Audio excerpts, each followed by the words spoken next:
Well, welcome, and we are so glad you're joining us for episode 63 of the Move the Stairs podcast. We are recording on Wednesday, March 16th. Happy St. Patrick's Day tomorrow. And we are so happy that you're joining us for today's exciting conversation. Yeah, we have a great guest waiting in the green room to join us today. Her name is Megan Duvall. She is the Chief Business Officer at FSOil to talk about how her company adapted and thrived during a pretty tumultuous time when it came to growing hemp and just hemp agriculture in general. It's so true. With the unexpected glut of hemp producers and the significant hemp price drop in 2020, how did companies respond and handle customer loyalty when it came to 2021? We believe every company in the CBD and hemp industry must prepare for downturns. It's just part of life. And building that customer loyalty can make all the difference in staying in business and between staying in business and possibly shutting your doors. Right. And one of the things that we get a lot of questions on is when you are handling all of the issues in this emerging industry, we all know every second of your day counts. So when a media request in, this is the question we get. When a media request comes in, how do you decide if you even have the time to respond? And lastly, one of my favorite segments we always talk about is brand resiliency. I'm really excited to ask Megan, how do you forecast and prepare for the next industry challenge so that you're ready for it and you can make the most in the midst of challenges that you and your fellow colleagues and competitors may be facing at the same time? Absolutely. So let's get started. I'm really excited about this. Hey, Megan, how are you? And thank you for joining us. Thank you guys so much for having me. It's great to be here. Oh, well, we always like to get a little bit of the backstory first. So you have an amazing one. Can you just give us the thumbnail of that?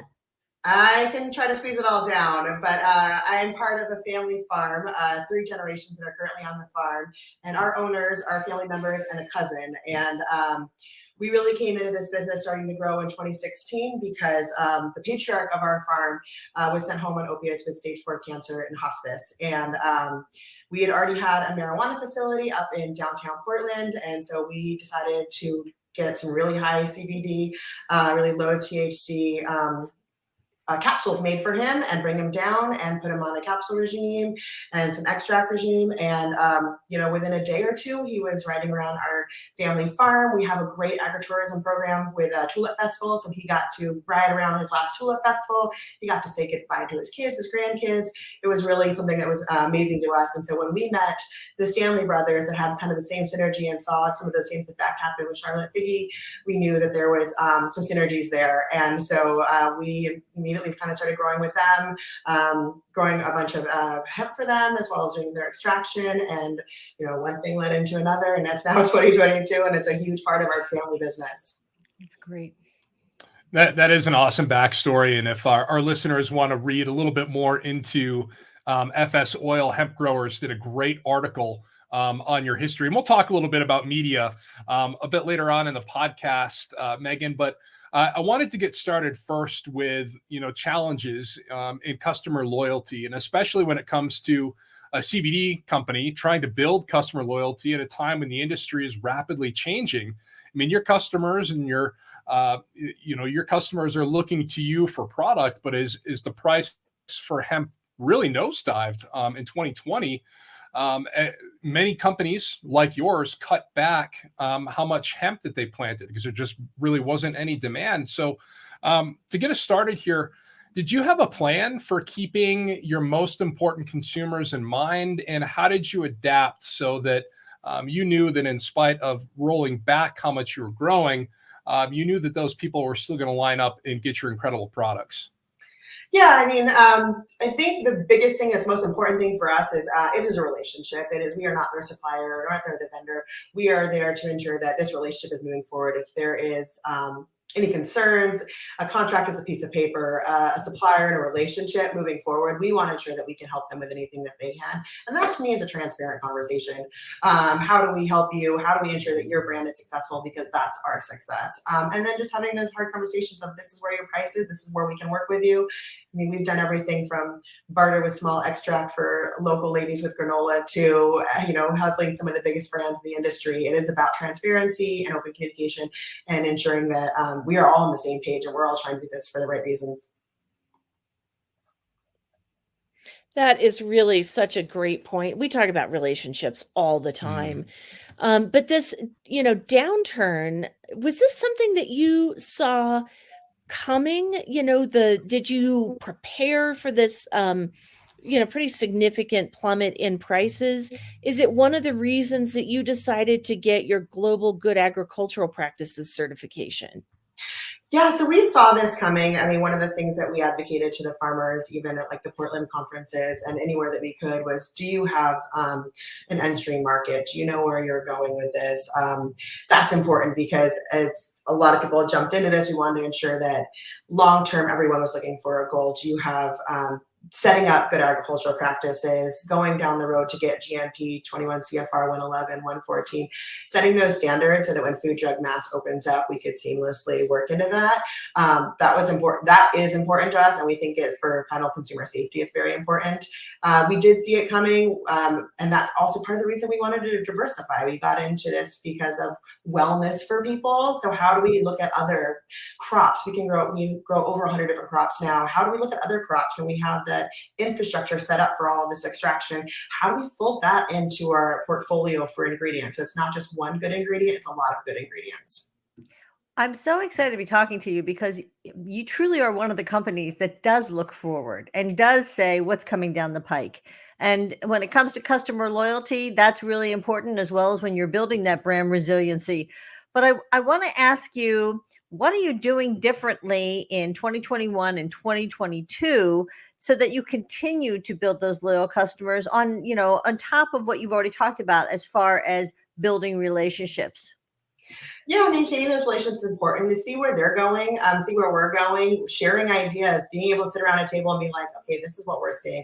This is where we're seeing, a need for valerian root and CBD together. That way we're not looking at melatonin instead, and we're looking at things that we can grow organically, and we can help supply your portfolio as well. So having those candid conversations and building that relationship and maintaining that relationship and staying, it's not just transactional for us, I kind of hear you saying you really take your expertise and share it. You're really putting yourself in that thought leadership position, but you're also really sharing that with your customers. Do you think that's one of the keys here? I think it's both. I think it goes both ways. I think that they're sharing some of their experiences, what they're seeing in the marketplace, and we are working together so that we can fulfill that need in the marketplace and look forward together. Absolutely. That's such a great point. One of the things that we talk about all the time on Move to Stairs podcast is what we call insider media relations. So all three of us are former journalists. And to us, insider media relations means taking advantage of every media opportunity that comes your way so that you're really positioning yourself as an industry leader, as a thought leader, somebody who can that media can turn to, who can give a great interview on lots of different topics.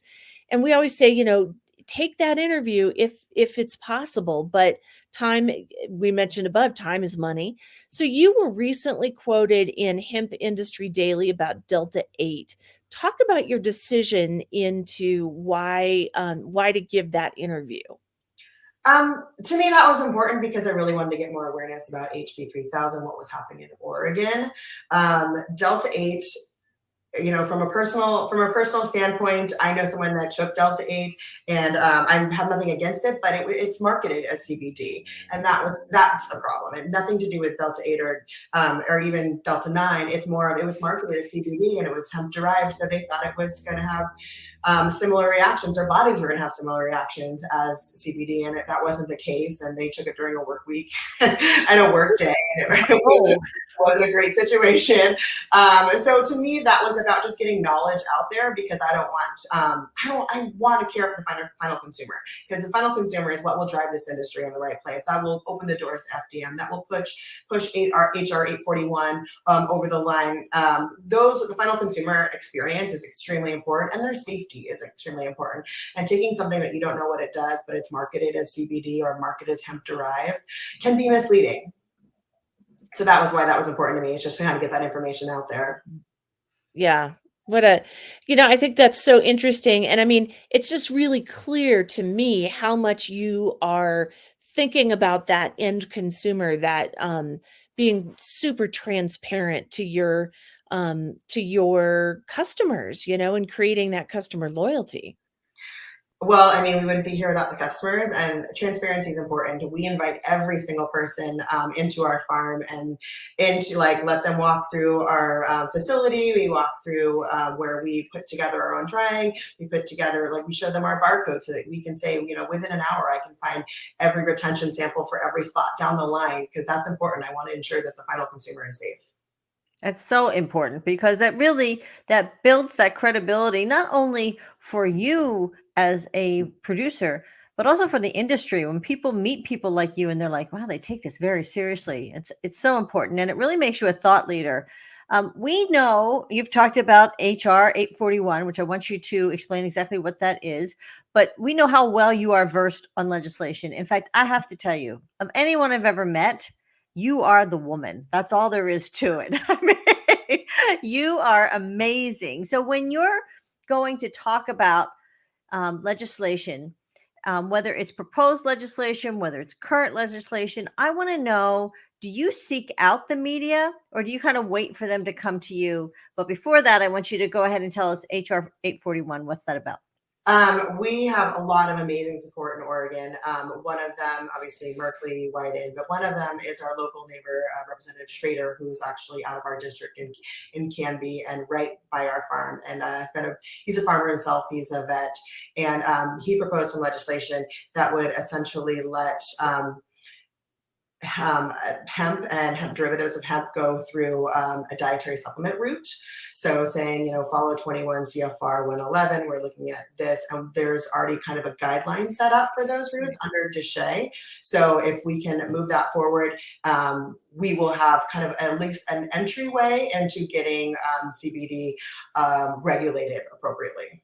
So the second part of my question is, in order to get that information out there, do you actively seek the media, or do you just kind of put yourself out there so that they know you are one of the go-to people to get the interview from?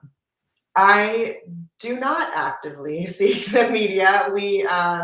I'm involved with some amazing associations, and the fact that you think that I know everything, I'm like, oh, I need to introduce you to my friends, because amazing people that have really helped push the bar on a lot of different efforts.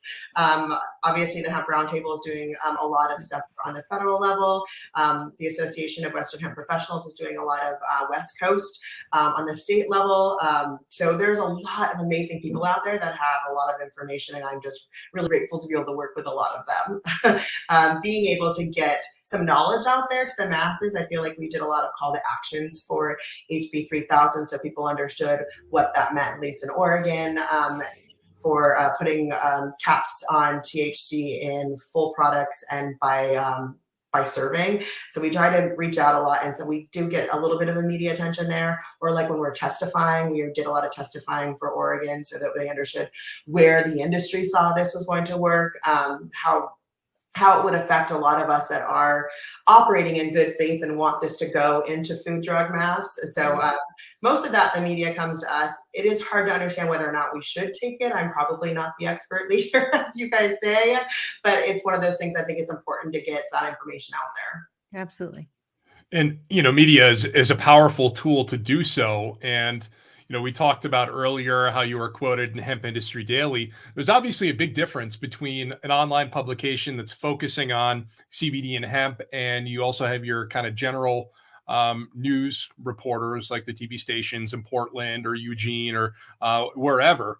So how do you differentiate that? And do you strategize a little bit in who you're going to talk to? Do you maybe offer yourself up, or maybe not offer, but do you take the interview from a hemp industry daily because that they get it, and the reporters there are well versed in some of the issues surrounding the hemp industry versus a TV or a print news general assignment reporter who is trying to cover a story but may not necessarily understand the nuances and intricacies that are surrounding the hemp industry?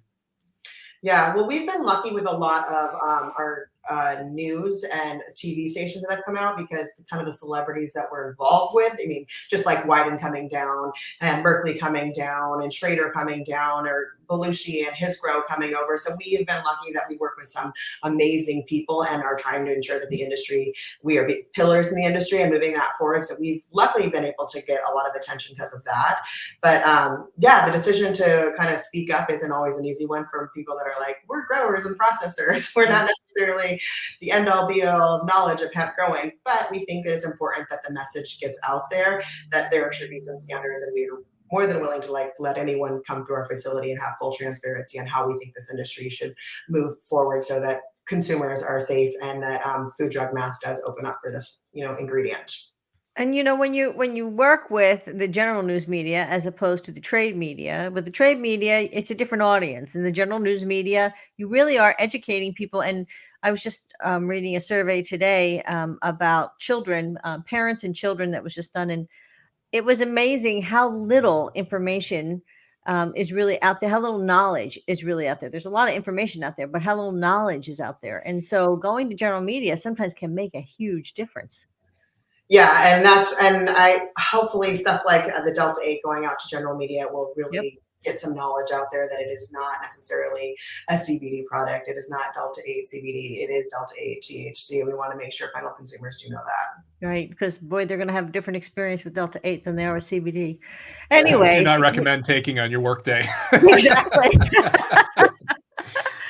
So let's talk a little bit about this resiliency part of this. And CBD business owners are constantly looking out for ways to strengthen their businesses and really weather the threats to their reputation and their bottom line. So we help clients, find the opportunity in every challenge to really polish their reputations and to prepare for the unexpected, which is really important. And that's how you build that resilient brand. And you're an excellent example of that. So my question for you is, can you give us an example of how FSOil has adapted to industry changes to really build that resiliency? I mean, we make sure that we are transparent with our customers. We do build relationships. We're just as transparent with our team.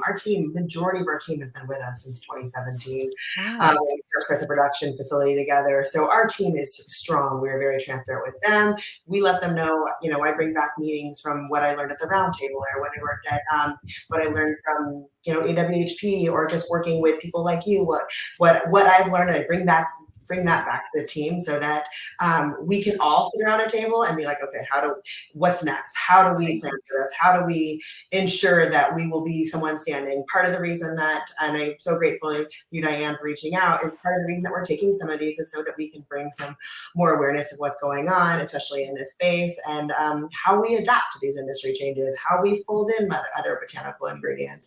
Okay, we have the infrastructure here. How do we use that, as we've been doing this since 2017, growing since 2016? How do we bring that into how we can consult for people that are coming in this space, or as markets open up globally, how do we ensure that they're getting the product that is coming from a certified GMP versus someone that is claiming to be GMP, or someone that is saying that they're hemp authority but it's organic, and how we can help them so that we can look to be someone that is a leader in the industry. And that to me really has helped us adapt, because the industry has been so turbulent. But as we have weathered all of this, we're like, hey, learn from us. Exactly. So we've done this. Let me help you, kind of thing. So, So important. Yeah. And in that spirit of helping other people, as you look at what might be coming down the pike for the rest of 22 and into 23, what kind of changes are you preparing for? What kind of things do you expect to see? Something we'll definitely give with FDA. When that happens, I'm not sure. I mean, for 841, there's, I want to say, 39 co-sponsors, and they're bipartisan. So, I mean, it's definitely gaining more traction. What I would like to see, and what is one of the things that we're working on a couple different projects is how we advocate for the whole plant. Things that not just the CBD molecule, not just single molecules like the CBN or the new emerging ones. How do we look at the fiber? How do we look at the grain? How do we look at biochar? How do we look at even the waste streams from cannabinoids? There's so many options out there. And so really focusing on how we support whole plant advocacy is something that we're really turning towards, because we have been processing and making CBD and other cannabinoids since 2017. So that structure, I feel, is confident. And now that we've, 2 to 3 years into having other botanical ingredients and, doing those ashwagandha extractions, all the other botanical things that we're working on, how do we bring it back to focus of how can we help this plant move forward? Because there are some waste streams that can definitely be utilized, and there's potential for this plant still. I mean, it's a great segue to our last question, Megan, because you're talking about all the different ways that this plant can be advanced, all the different industries that could potentially benefit from hemp. So you're obviously more than willing to adapt and change to whatever the environment is. Do you establish plans for that? I mean, how do you go about, stopping on a dime and then maybe shifting to another need in the industry if need be, especially with where you are positioned in the industry?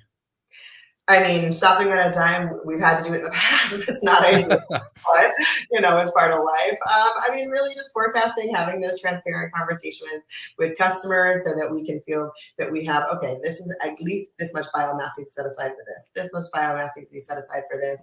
What does this look like for having contingency plans? We can have plan A, B, and C, and then do we keep going down to D, E, and F? So, I mean, really trying to understand if there was only a crystal ball, if anyone knows of anyone I can. We all want that. It'd be so much easier. It would. But I mean, to be honest, a lot of it is transparency, and our team being with us.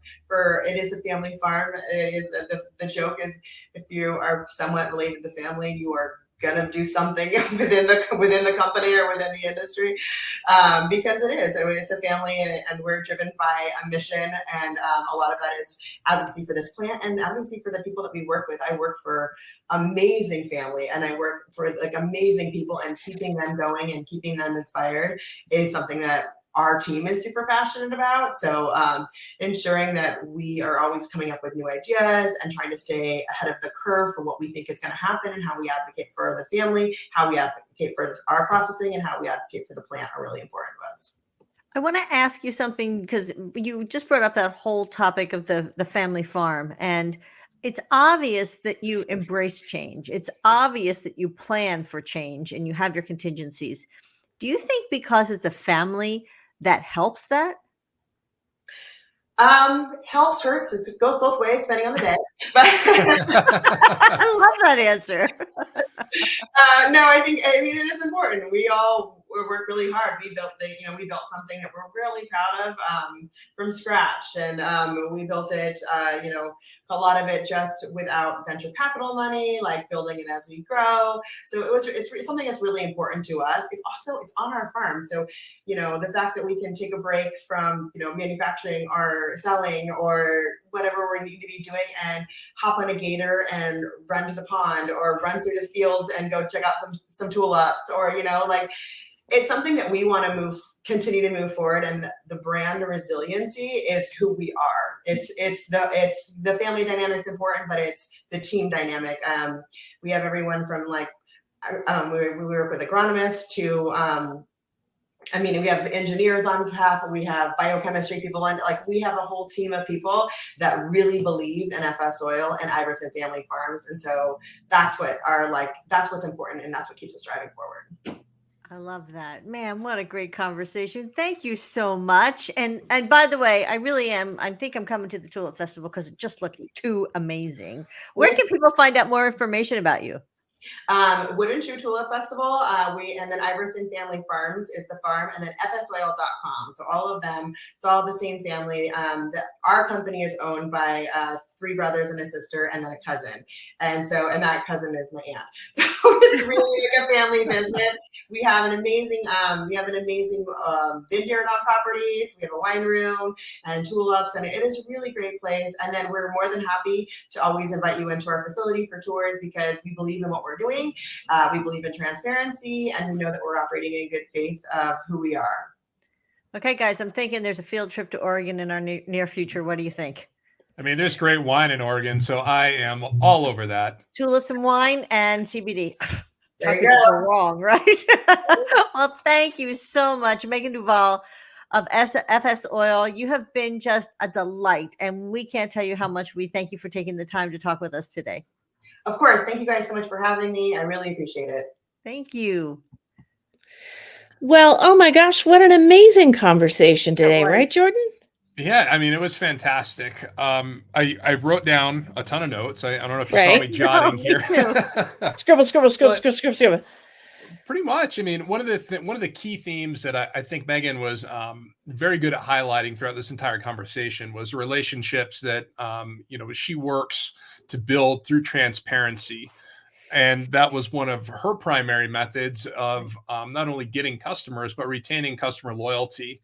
And whether that is, working with somebody, producing products or growing for them, or, working to get certifications, and not only just getting it, but saying, hey, this is what we've done, and here's why it's important. Here's why it's beneficial for the industry. I think that's brilliant.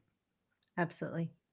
I also loved when she was talking about the media that she does take the time to do the interviews, because she is pushing the industry forward. She's educating people. And in doing so, that increases their thought leadership and their expertise. And obviously, when you hear this lady speak, she has so much knowledge. And so she's willing to share it and take the time to do that. And whether it's local media, national media, or trade media, she doesn't really care. She's like, these are opportunities where we can really educate people. And, my hat's off to her for that. Absolutely. Absolutely, for sure. The thing that caught my attention is we were talking about building a resilient brand, and she said, look, we all sit around the table and we go, okay, what's next? Yep. And I feel like people avoid thinking about, you can call it crisis planning, you can call it opportunity, you can call it whatever you want.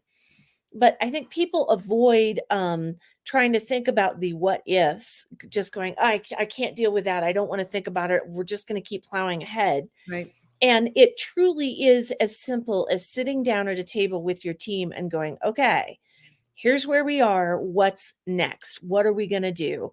And it doesn't have to be complicated. It doesn't have to be, 40 pages in a notebook sitting on the shelf. It's easy. Sit around a table. What's next? Absolutely. So very, very important. I love too that she was talking about whole plant advocacy, because I think that is incredibly important. And so does my dog, apparently. So Sarah, take us home. Right. There we go. We knew the delivery was coming. Exactly. So they're right on time. Well, and thank you once again to our special guest, Megan Duvall, Chief Business Officer for FSOil. Say that 3 times fast. And for joining us on the Move the Stairs podcast today. And thank you for listening, for joining us on the podcast or the video podcast or all the places that we love to chat with you. And we hope that you will join us again soon for our next all new episode of the Move the Stairs podcast. Thanks for listening.